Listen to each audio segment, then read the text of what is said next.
자, 그래서 지금 이제 과연 용산이 어떤 선택을 할 것인지 여러분께 이런 도발적인 문제 제기를 한번 하겠습니다. 김건희 여사 문제와 관련해서는 용산이 더 이상 손을 쓸 수가 없다. 특검은 불가피하다. 지금 여러 가지 국정농단 그리고 공천개입과 관련돼서 더 이상 김건희 여사 손을 잡고 있다면 한꺼번에 폭삭 다 망할 수 있다. 그래서 분리작전을 쓰자. 분리하지 않으면 우리가 살 수 없다라는 것 여러분들 혹시 생각해보지 않았습니까? 용산 그런 움직임이 보이고 있는데요. 한동훈 당대표가 어떤 얘기했는지 직접 한번 들어보시겠습니다.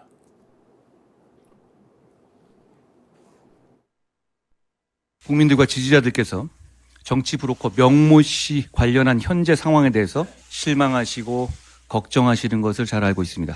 집권 여당의 대표로서 죄송하고 문제를 해결해야 한다는 무한한 책임감을 느낍니다. 김건희 여사는 즉시 대외 활동을 중단해야 합니다. 이런 일이 재발하지 않게 예방하기 위해서 특별감찰관을 임명하는 절차를 즉시 진행해야 하는 것은 이제 너무 당연합니다.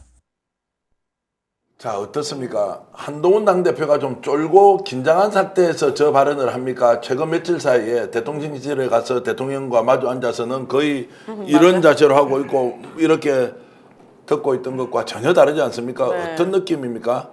자, 대통령 목소리가 나오고 난 뒤에 국민의힘 내부 기류가 확 바뀌고 있습니다. 자, 김건희 분리해야 한다. 용산이 계속 몰리고 있는데 용산 내부에서는 어떨까요? 전현직, 고위, 수석 또는 비서관 이런 사람들은 아니야 김건희 끝까지 보호해야 해. 이런 기류가 김갑수 선생님 읽히지 않습니다. 그러니까 이런 그림이 가능하지 않을까요? 지금 집권 세력의 수습책이란 김건희를 특검으로 해서 뭐 감옥을 보내건 어쨌건 김건희를 처절하게 처리했다는 것을 대외적으로 공표하고 윤은 식물 대통령처럼 무력한 상태가 되고 한을 중심으로 새로운 이제 세력 판도를 구성한다. 이런 그림을 그리고 움직이는 사람들이 있는데 거기에 얼마나 이제 많은 숫자가 여권 내에서 넘어가느냐. 뭐 그런 과정 속에서의 내부 마지막 다툼 아니겠어요? 근데 필연적으로 아무리 생각해도 이들이 그냥 대통령이 내일 모레쯤 하야한다면 모를까 어떻게든 버텨보고 수습하려고 그러면 김건희를 내주지 않고 가능한 일이 없을 것 같아요. 정확하게 보시는.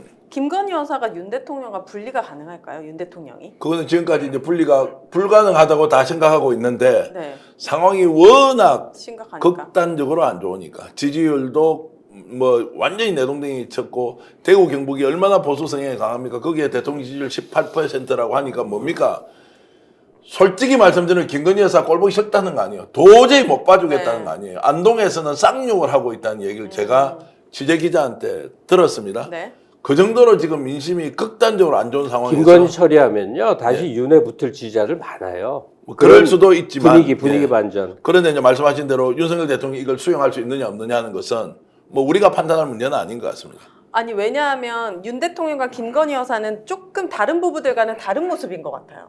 기본적으로 김건희 여사가 사라지면 분리불안을 엄청 많이 겪을 것 같고 윤 대통령 입장에서는 정신적으로 완벽하게 그 분리불안이 심각해질 것 같아요. 그리고 윤 대통령 자체가 능력이 있는 것도 아니잖아요. 정치력으로 뭘 보여줬습니까?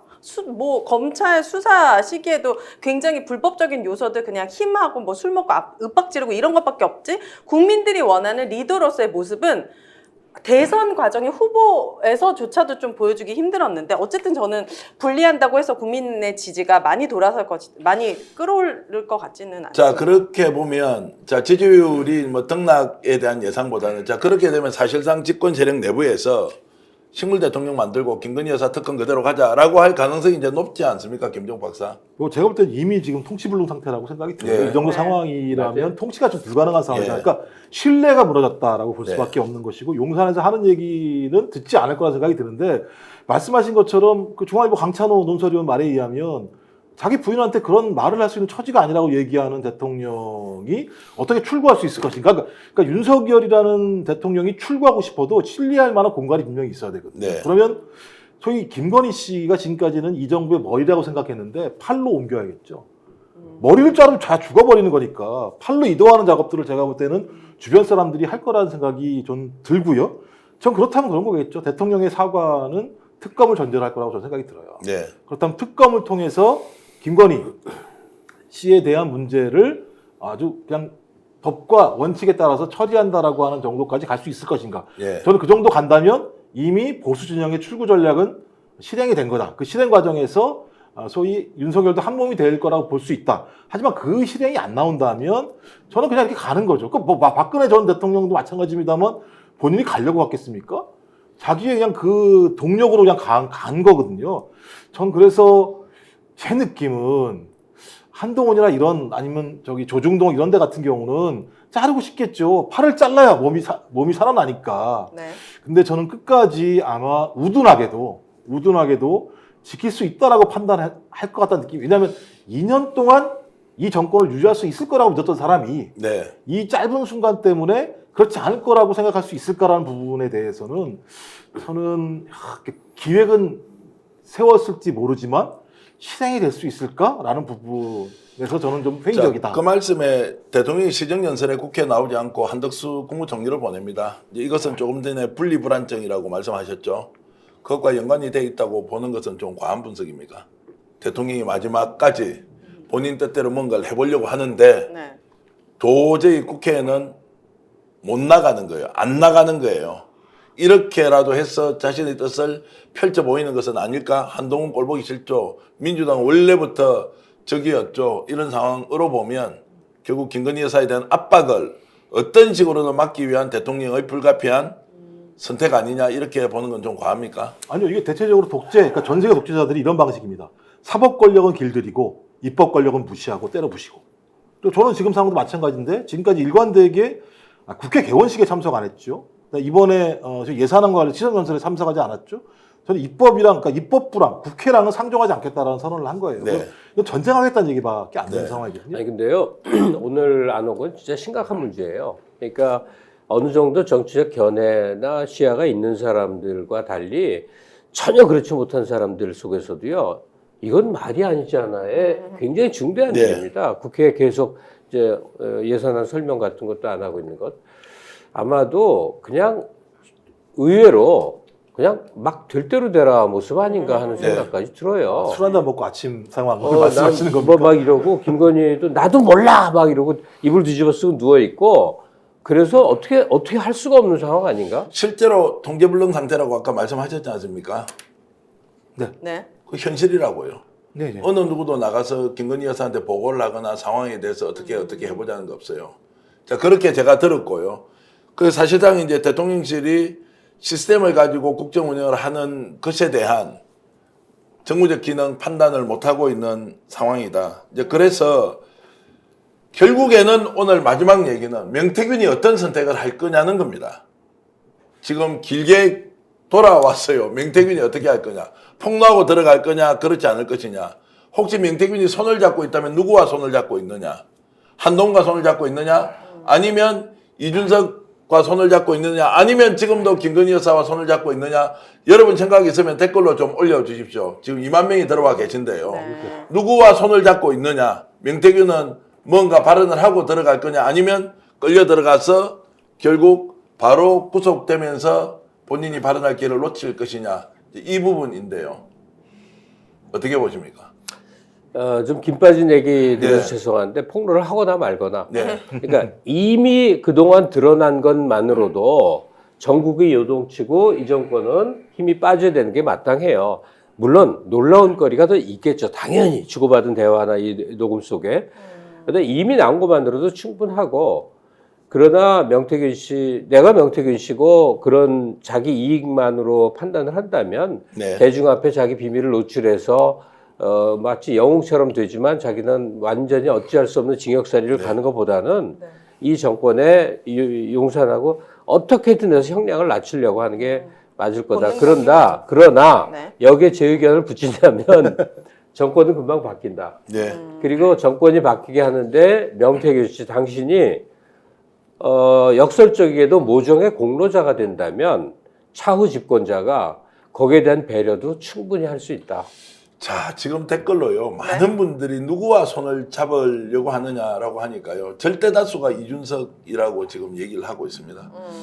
혹시 뭐 여의도에 있다는 뭐 그 사람이 이분은 아닌지 저는 잘 모르겠습니다. 아, 이준석 씨도 자기 코가 석잔데 지금 뭐 누구 손잡아줄 처지가 됩니까? 이준석 거리두기 하죠 지금. 자, 거리두기를 하는 네. 것은 현상이고 네. 본질은 무엇인지 우리가 이제 시간이 가면서 어떻게 판도가 바뀌는지 좀 더 봐야 할 것 같은데요. 왜냐하면요. 무덤에다 숨길 수 없습니다. 정보는. 네. 정보는 권력한테 숨겨야 됩니다. 네. 권력은 하나만 있는 게 아니죠. 네. 현실 권력도 있을 것이고 미래 권력도 있을 것이고. 근데 명태균이 이 정치판에 등장한 첫 계기가 뭡니까? 네. 김종인, 이준석. 이준석. 이걸 통해서 윤석열, 김건희를 만났고 그다음에 본인 스스로가 임기 단축 개헌을 얘기한 사람이에요. 명태균이. 네. 2년만 해라라고 얘기한 거죠. 그게 뭐겠습니까? 명태균 입장에서는 롱 타임 자기의 권력을 가질 수 있는 방법이 그게 제일 좋았다고 생각한 거라면 네. 거기에 하나의 인물이 있는 거죠. 예. 저는 김종인 전 위원장보다는 이준석 젊은 이준석이지 않을까 생각이 드는 것이고. 아니 근데 네. 그 저 뉴스토마토 기자가 최근에 이준석에 대해서 막 깐 거 있잖아요. 심지어 녹취 목소리까지 오늘 나왔어요. 들어보면 은밀하게 이준석 씨가 그 기자에게 명의 그 컴컴한 뒤를 캐라는 거예요. 창원 산단 캐면 돈 나온다 네. 이거잖아요. 그러니까 명을 친 거 아닙니까 말로 뒤에서 네. 몰래. 그러니까 명 입장에서도 보면 이준석이 자기를 도와준 게 아니죠. 드러난 걸로 보니까. 그러니까 이준석이 아무리 미래 권력, 그러니까 둘은 서로 폭로하게 생긴 꼴이라 이거예요. 네. 예. 자, 그렇게 보겠습니다. 저도. 네. 어쨌든 제가 파악하고 있는 것은 명태균 대표는 검찰 출석하기 전에 타협을 시도하지만 실패하면 전쟁을 선택할 것이다. 그리고 그 전쟁에 나서면 누군가 손을 잡을 텐데 김건희 여사는 아니다. 한동훈 대표는 더더욱 아니다. 마지막까지 이준석과 손을 잡을 가능성이 있고 최근에도 이준석은 사석에서 이준석 대표는 지금 미국하고 없지 않습니까? 명태균 사정이라고 꼭 직책을 뒤에 붙여서 주고 있다. 그리고 명태균이 마지막 기대면서 손을 잡고 갈 수 있는 것은 혹시라도 이 정권에 환란 수준의 대형 사고가 나면 누가 다음에 보수 정치 세력을 대표할 것이냐. 한동훈은 아닌 게 확실하고요. 이준석이면 더 좋겠다는 게 명태균의 생각이다. 이 말씀까지 제가 드리면서 이 상황이 민주당 주도의 싸움이 아니라 이준석, 명태균 그리고 김종인 다 지금 별로 좋지 않은 관계인 것 같습니다만 궁극적으로는 윤석열 정권을 상대로 전면전을 할 가능성이 높다고 저는 그렇게 보고 있습니다. 그게 검찰은 김건희 여사 뜻대로 움직이지 않을 것이다 라는 생각까지 이제 드니까요. 쳐다보는 쪽은 굉장히 흥미진진하고요. 민주당은 이것이 스모킹건이 되느냐 아니냐라고 하면서 기대를 하면서 만지작거리고 있습니다. 무엇을? 녹취 파일을. 자, 이렇게 이제 가고 있는 상황이어서 오늘 저희들이 명태균이 이렇게 말했다. 용산 확실한 해법 주지 않으면 모두 폭로하고 검찰에 나간다. 라고 한 발언이 최소 사흘 이내에 했던 발언입니다. 이것이 가지는 이제 상징이 뭐냐. 명태균은 전면전을 선언할 가능성이 높다. 지금이라도 저는 명태균이가 직접 들어가기 전에 공익제보라도 좀 하고 들어갔으면 좋겠다. 지금 이건- 보수는 차기 리더를 찾을 때가 아니라 완벽하게 괴멸을 하고 완벽하게 이렇게 뭐라 해야 되죠? 다 사라진 상태에서 다시 일어나야 대한민국에 조금이라도 도움이 되는 방법 네. 아닙니까? 그렇습니다. 국민들 앞에 참여하고 지금 양두구육을 몇 번 하는 거예요. 제가 왜 그러냐면 아주 한가롭게 개혁신당 허은하 대표가 한 얘기가 임기 단축 개헌을 얘기하고 있어요. 예. 지금 이 상황에서. 그게 무슨 의미가 있습니까? 제가 볼 때 단죄하고 수사하지 않고서는 안 되는 부분에 대해서 그 얘기를 강조하는 게 아니라 야, 특검은 우리 옛날부터 얘기했잖아라고 얘기하면서 임기 단축 개헌을 들고 나오는 부분은 전체적인 정치적 타협을 보고자 하려고 하는 흐름이 있는 거거든요. 맞습니다. 이거 매우 비겁한 행동이죠. 자, 그 행동은 뭐냐? 특검은 가고 사법 처리는 김땡땡 여사는 그 방향으로 가고 식물 대통령으로 만든 상태에서 정치적 대타협을 통해서 개헌 논의하자라고 하는 것. 왜 허은하 대표는 김건희 여사가 치부상을 당하고 인사 전화가 왔을 때 1시간 동안 통화를 했으며 왜 그렇게 만나자고 사정을 했을까요? 그 시점이 묘하게도 이 중요한 녹취가 민주당으로 흘러 들어간 시점이었습니다. 그건 저는 헷갈린데 시민사회가 이제 요 목축 높여 요구하는 게 있어요. 그건 네. 사실 윤석열 하야예요. 거기 네, 모여졌어요. 근데 정치권은 정치권 해법이 좀 예. 있지 않겠습니까? 근데 그 해법 중에 하나가 사실 거국내각일 거라고요. 예. 그러니까 임기단축 개헌을 하자면 그 경과 시간이 있는데 그동안에 거국내각을 하자 그러면 결국 총리를 민주당에 맡아서 실질 내정을 하라라는 얘기일 텐데 그런 거는 예상의 하나인데 받을 만한 가치가 있는 것이냐 이거는 오히려 사태를 무산시키는 거죠. 스픽스는 말하는 언론입니다. 대세는 유튜브, 그중에서 스픽스. 좋아요, 댓글, 구독, 알림 설정. 여러분이 저희를 사랑해 주시고 우리가 여러분을 사랑하는 4가지 방법입니다.